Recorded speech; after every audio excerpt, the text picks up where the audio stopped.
dalam keadaan yang sehat.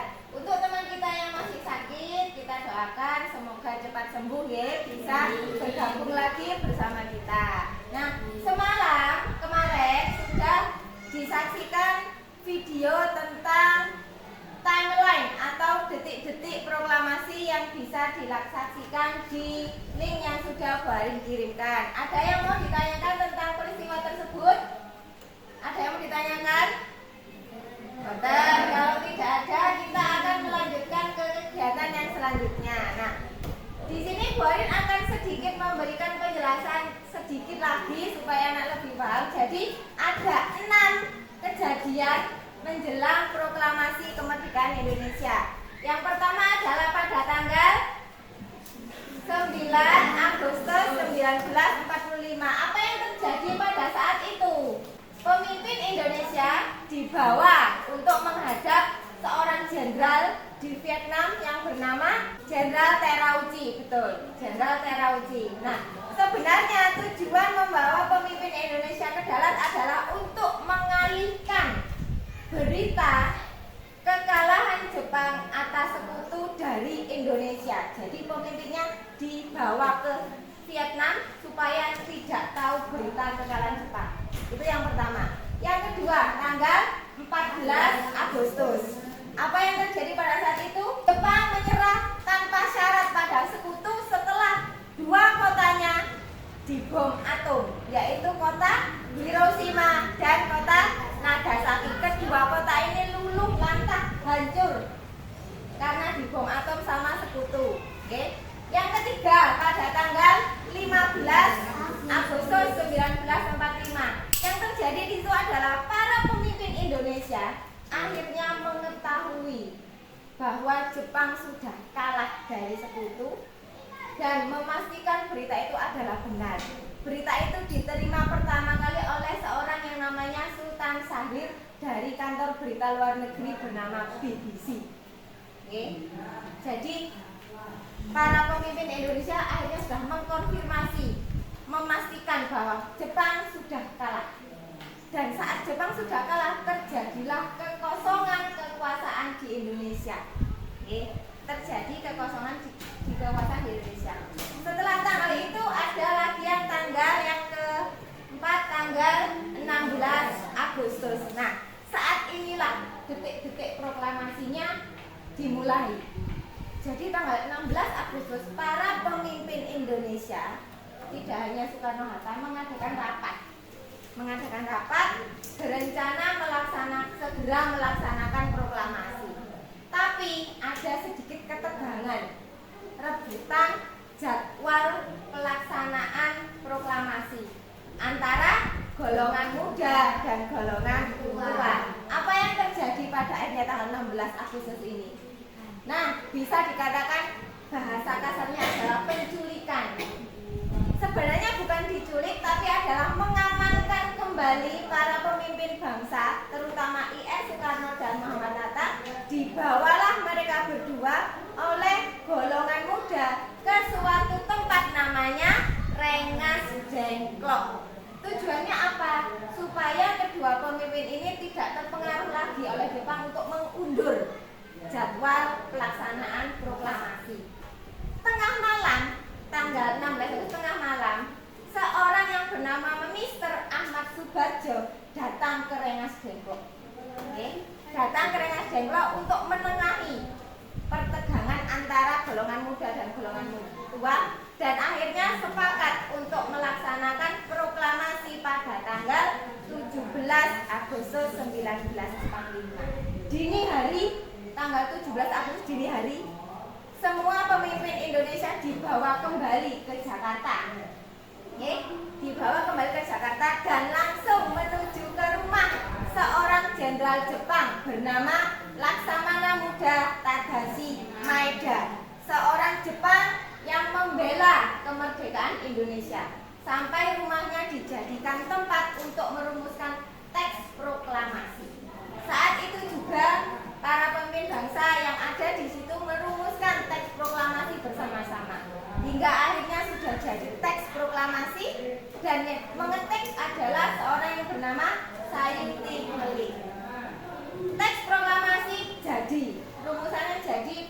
jam 4 pagi subuh. 4 pagi subuh, dan direncanakan untuk dibacakan pada tanggal 17 Agustusnya. Nah, tanggal 17 Agustus tepat jam 10 IM Soekarno membacakan teks proklamasi di depan semua bangsa Indonesia. Dan teks tersebut ditandatangani oleh IM Soekarno dan Muhammad Hatta sebagai perwakilan bangsa Indonesia. Di saat itulah momen pengibaran bendera merah putih yang dijahit sendiri oleh Ibu Fatmawati. Yang mengibarkan bendera adalah seorang golongan muda bernama Latif dan Suhud. Proklamasi akhirnya dibacakan. Indonesia merdeka saat itu. Oke. Dilanjutkan tanggal 18 Agustus 1945. Nah, di situ ada sebuah organisasi bernama PPKI yang memang disiapkan untuk mempersiapkan proklamasi Indonesia, mengadakan rapat besar untuk menentukan presiden, wakil presiden, dan dasar negara. Dari rapat itu pada akhirnya diputuskan bahwa IM Soekarno menjadi presiden pertama Indonesia dan Muhammad Hatta menjadi wakil presiden Indonesia yang pertama. Keputusan kedua, menetapkan Undang-Undang 1945 sebagai dasar negara Indonesia. Dan yang ketiga adalah tugas presiden sementara dibantu oleh yang namanya Komite Nasional. Itu detik-detik proklamasi yang kita laksanakan pada zaman itu. Jadi mulai tanggal 9 sampai 18, sebuah momen yang cukup menegangkan, dan akhirnya kita bisa mencapai kemerdekaan. Dari sini ada yang mau ditanyakan? Betul? Langsung lanjut ke kegiatan selanjutnya bisa? Nah, setelah ini anak-anak akan membuat sebuah media big book tentang timeline yang sudah Bu Arin jelaskan itu tadi. Anak-anak boleh mengambil sumber dari mana saja, dari buku catatan, dari materi, dari buku paket, terserah. Kebebasan anak-anak memilih untuk sumbernya yang mana yang dipilih. Kemudian anak-anak akan dibagi menjadi kelompok-kelompok yang bekerja sama membentuk sebuah timeline. Jadi satu kelompok satu waktu, satu kelompok satu waktu, begitu seterusnya. Bu Arin akan membagi kelompok anak-anak berdasarkan timeline yang sudah dibacakan tadi. Ada 6 timeline, jadi akan ada 6 kelompok. Bisa? Bisa. Setelah ini silakan membentuk kelompok dan perwakilan kelompok. Silakan mengambil peralatan yang dibutuhkan. Bisa? Kita mulai diskusinya sekarang.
Pada tanggal 9 Agustus 1945, para pemimpin Indonesia dibawa ke Dalat Saigon. Vietnam dengan tujuan tersembunyi yaitu untuk mengalihkan Indonesia dari berita kekalahan pihak Jepang atas sekutu. Tanggal 14 Agustus 1945 akhirnya Jepang menyerah pada sekutu setelah dua kota di Jepang dijatuhi bom atom, dan berita ini didengar oleh duta besar melalui radio luar negeri BBC. 15 Agustus 1945 Ir Soekarno dan Muhammad Hatta mendapat kepastian kekalahan Jepang dan diadakan rapat dengan keputusan bahwa proklamasi Indonesia akan dilaksanakan tanggal 16 Agustus 1945. Namun saat itu terjadi ketegangan antara golongan muda dan golongan tua yang dihadiri oleh Ir Soekarno dan Muhammad Hatta. Akhirnya tanggal 16 Agustus 1946 golongan muda membawa Ir Soekarno dan Muhammad Hatta ke daerah Rengas Dengklok dengan tujuan mengamankan Ketua Tugu Indonesia dari pengaruh Jepang. Dr. Ahmad Subarjo mendatang golongan muda untuk menengahi kondisi dan segera membawa Tugu Indonesia kembali ke Jakarta untuk mempersiapkan proklamasi. Tanggal 17 Agustus 1945 Ketua Tugu Indonesia dibawa kembali ke Jakarta dan menuju rumah Laksamana Muda Tadashi Maeda untuk menyiapkan teks proklamasi. Tanggal 18 Agustus 1945 PPKI adalah sebuah organisasi persiapan kemerdekaan Indonesia mengadakan rapat pertama di menetapkan UUD 1945 sebagai dasar negara, menetapkan Ir Soekarno sebagai Presiden Indonesia dan Muhammad Hatta sebagai Wakil Presiden Indonesia serta tugas Presiden sementara dibantu oleh Komite Nasional. Oke, anak-anak tadi sudah membuat sebuah media big book yang artinya buku besar berisi tentang timeline proklamasi. Nah, dari timeline itu kita bisa mengikuti runtutan peristiwa yang terjadi menjelang pembacaan teks proklamasi dibacakan. Nah, gunanya apa? Kita mengetahui semua peristiwa ini adalah untuk satu yang penting adalah menghargai jasa para pahlawan yang sudah memperjuangkan kemerdekaan hingga bisa seperti sekarang ini. Nah, selanjutnya anak-anak akan mengerjakan sebuah evaluasi yang akan Bu Ari kirimkan lewat link. Nanti anak-anak bisa mengerjakannya di laptop atau di HP bisa.